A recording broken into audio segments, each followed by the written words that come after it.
இயேசுவில் பிரியமான அன்பு சகோதர சகோதரிகளே, சிந்திக்க ஒரு சில நிமிடங்கள். எல்லாம் வந்திருக்கிறீங்க, எல்லாம் ஒரு குறைகளோடு தான் வந்திருக்கீங்க. ஆண்டவரிடமிருந்து, அதுவும் திரு இறுதி ஆண்டவர்கிட்ட வந்து எனக்கு இது குறையாக இருக்கிறது, அது குறையாக இருக்கிறது, உடல் சுகம் குறை, என்னுடைய ஜெபம் இன்னும் கேட்கப்படவில்லை, இப்படியெல்லாம் குறைகளோடு வந்து நிறைவோடு போக ஆசைப்படுறீங்க. அப்படி தானே? அதுக்காக வந்திருப்பீங்க நான் நினைக்கிறேன். எல்லாமே இருந்து இப்போ இங்கே வந்திருக்க பார்த்தா எத்தனை பேர் வேலை வாய்ப்பெல்லாம் கிடச்சிருக்கோம், கை நிறைய சம்பளம் வாங்கியிருப்பீங்க. எல்லாமே இருந்தும் இன்னும் நிறைவு இல்லை. No peace of mind. என்ன வேண்டுவது? எனக்கு நிறைவு வேண்டும். குழந்தைகள் இருக்கிறது, செல்வம் இருக்கிறது, பணம் பட்டம் பதவி இருக்கிறது, ஆனால் நிறைவு இல்லையே, இன்னும் திருப்தி அடையவில்லையே, இன்னும் மகிழ்ச்சியாக அடைய முடியவில்லை என்று சொல்லி ஏக்கத்தோடு வந்திருக்கிறீர்கள். மகிழ்ச்சி, நிறைவு என்றாலே என்ன அர்த்தம்? மகிழ்ச்சி, நிறைவு. அதனால மகிழ்ச்சியை தேடி வந்திருக்கிறீர்கள் நீங்கள். இன்னைக்கு ஆண்டவர் இந்த வாசகத்தின் வழியாக, குறிப்பாக நற்செய்தியின் வழியாக நமக்கு ஒரு கட்டளை கொடுக்கிறார். இதை நீ செய்தால் அதற்கு ஒரு எடுத்துக்காட்டாக கடவுளையே நமக்கு முன்னிறுத்தி அவர் இப்படி இருப்பது போல நீங்களும் இப்படி இருக்க முடியும் என்று சொல்லுகிறார். இன்னைக்கு நற்செய்தியினுடைய கடைசி வரியை பார்த்தீங்கன்னா சொல்லி, விண்ணக தந்தை நிறைவு இருப்பது போல நீங்களும் இந்த நிறைவை தேடி, மகிழ்ச்சி தேடி வந்திருக்கிறீங்க. அது உங்களுக்கு கிடைக்கும். ஆனால் ஒன்றே ஒன்று செய்யணும் அப்படிங்கிறார். அது என்னன்னு நீங்கள் மனசளவில் நீங்கள் என்ன செய்யணும்? கேள்வியை கேட்கணும். ஆண்டவரே, நான் என்ன செய்ய வேண்டும் நான் நிறைவடைய? நீ எப்படி நிறைவுள்ளவராக இருப்பது போல, மகிழ்ச்சியாக இருப்பது போல. அப்படின்னா என்னன்னா, ஒரு நாள் இப்படி தான் நான் மக்களை பார்த்து சொன்னேன், எல்லாரும் சிரிச்ச முகத்தோட மகிழ்ச்சியாக நிறைவாக இருக்குன்னு சொன்னேன். அல்லாட்டி என்ன செய்யணும்? அன்று மலர்ந்த பூ போல உங்கள் முகத்தையெல்லாம் வச்சுக்கிங்க, ஃப்ரெஷ்ஷாக வச்சுக்கிங்கன்னு சொன்னேன். சொன்ன உடனே எல்லாரும் இப்படி நிமிர்ந்து உட்காந்துட்டு அப்படியே ஸ்மைல் ப்ளீஸ் அப்படி மாதிரி உட்காந்துருந்தாங்க. அப்படி சிரித்த முகத்தோடு இருந்தாங்க.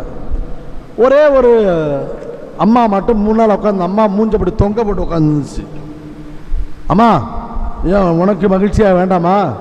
பாரு, எல்லாரும் மகிழ்ச்சியாக இருக்குன்னு சொல்லிட்டு சொன்ன உடனேயே அன்று மலர்ந்த பூ மாதிரி அவங்க முகத்தையெல்லாம் வச்சிருக்கா பாரு, நீனு ஒரு பூ மாதிரி உன் முகத்தை வைமா அப்படின்னு சொன்னேன். உடனே அந்த அம்மா சொன்னிச்சு, நானும் ஒரு பூ மாதிரி தான் பாரு என் முகத்தை வச்சிருக்கிறேன் அப்படின்னு சொன்னிச்சு. அப்படியா? பூ மாதிரி வச்சிருக்கிறியா? என்ன பூமான்னு கேட்டேன். வாழைப்பூ மாதிரி வச்சிருக்கேன்னு சொன்னிச்சு.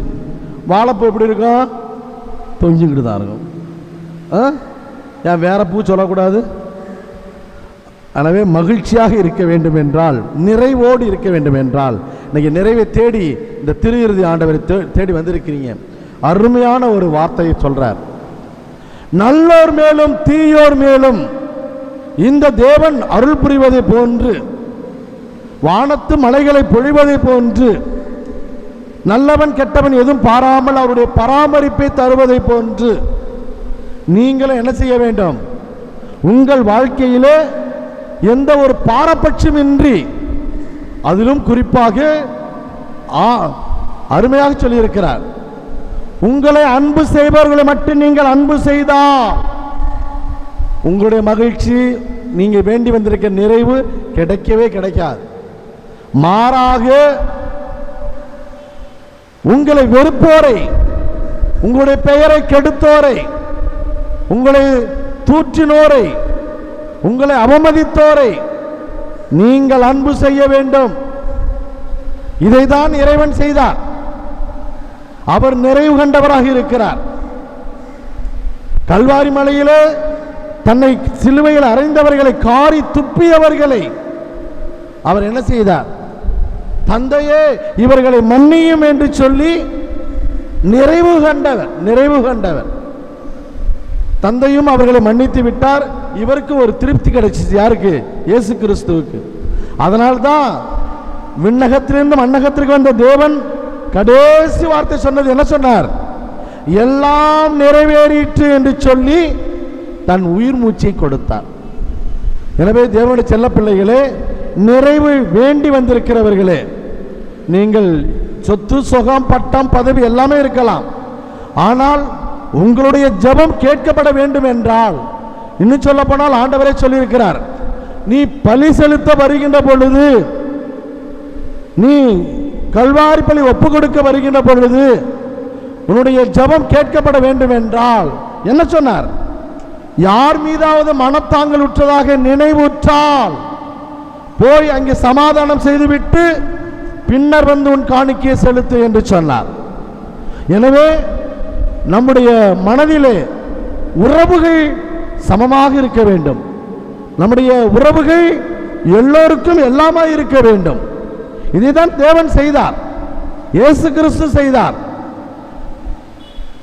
திருத்துதர் பணி 10வது அதிகாரம் 38வது வசனத்தில் பார்க்கிறோம், அவர் எங்கும் நன்மை செய்தார் என்று சொல்லப்பட்டிருக்கிறது.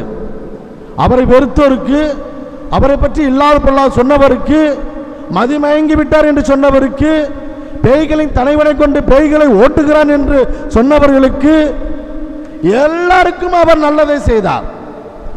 எனவே அவர் நிறைவு கொண்டார். அதில் தான் நிறைவு இருக்கிறது. எனவே உன் மனைவியை மட்டும் அன்பு செய்தால் மட்டும் போதாது, உனக்கு நல்லதை செய்தவர்களை மட்டும் நீ நன்மை செய்தால் மட்டும் பத்தாது. குறிப்பாக ஆண் அருமையாக சொல்லுகிறார், நீ உன்னை யார் வெறுக்கிறார்களோ அவர்களை நீ அன்பு செய், அப்பொழுது உனக்கு நிறைவு கிடைக்கும், மன திருப்தி கிடைக்கும். அது முடியாதுதான், அப்படிப்பட்ட வாழ்க்கை வாழ முடியாது, கஷ்டம்தான். என் பெயரை கெடுத்தவனை எப்படி நான் மன்னிப்பது, எப்படி நான் அன்பு செய்வது? ஆனால் கடினமான வாழ்க்கையையும் நாம் வாழ்ந்து காட்டுகின்ற பொழுது நாம் தேடுகின்ற நிறைவு கிடைக்கும், நம்முடைய ஜெபங்கள் கேட்கப்படும். எனவே தேவனுடைய செல்ல பிள்ளைகளே, திரு இறுதி ஆண்டவர் அன்பு பிள்ளைகளே, எனக்கு நிறைவு வேண்டும், மகிழ்ச்சி வேண்டும், முழுமை வேண்டும், என் வாழ்க்கையில் இன்னும் இது குறைவாக இருக்கிறது, ஜெப வழியாக நான் வேண்டி வந்திருக்கிறேன் என்று சொல்லி வேண்டி வந்திருக்கிறேன். நீங்கள் உங்களுடைய பகைவர்களை அன்பு செய்யுங்கள், உங்களுடைய வெறுப்பவருக்காக ஜெபியுங்கள். அதுதான் நிறைவு, அதுதான் நிறைவு. இந்த நிறைவு ஆண்டவனும் கண்டார். அவரை போல நீங்கள் நிறைவுள்ளவராக இருந்தால் நீங்கள் வேண்டி வந்திருக்கிற ஜெபங்கள் கேட்கப்படும்.